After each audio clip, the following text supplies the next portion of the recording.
hello to my fellow history lovers and people that think if I learn something new today, it'll be a good day. Let's make it a good day. So here's our 3 questions on the Siege of Yorktown from the Professor Noggin series. Number 1, soldiers from what country helped the Patriots surround the British at Yorktown? And the answer to that is the French.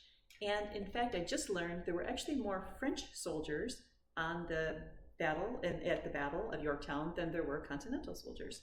So sometimes people ask, well, why would the French even be here helping us? Because clearly they have a king, they have a monarchy. They don't want to encourage, people to rebel against a king, and they have their own colonies. So why do they help? Well, it's kind of 4 reasons, and they're all are. This will help you remember this. The first is just straight out revenge, right? So they had lost the French and Indian War, also called the 7 Years' War. They lost Canada, and they basically want revenge.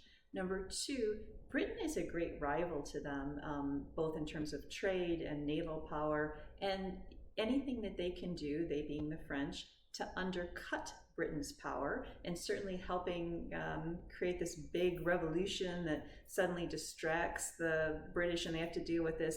Hopefully the French are thinking it will weaken them as a rival.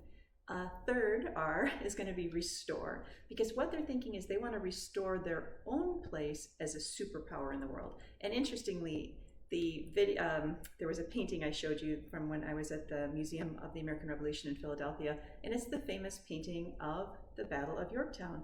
And in the center is Rochambeau, and Rochambeau is one of the important leaders that was sent over to help with this military battle.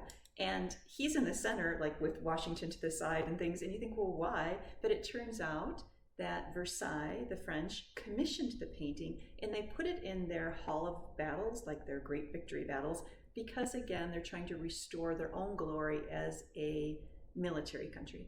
And then last 4 would be straight out revenue, because they're looking at the colonies and thinking, there's a lot of money to be made there. We can not only do various colonies produce, the United States at this point is producing a lot, but also they're buying a lot. And the French are interested, looking, in fact, in the John Adams book, they talk a lot about how he realized the French were looking at them as potential trade partners, thinking they can sell a lot to the US. And that was sort of the part of the reason that they came in on their side. All right, that was long-winded. I promise the next 2 will be much shorter, the answers. Number 2, the Siege of Yorktown was the last major battle in the American Revolution. And the answer to that is true. There will be skirmishes after, but it's the last major battle. And number 3, which army surrendered, ending the Siege of Yorktown? And that would be the British. Thank you for letting me share. I'll see you tomorrow.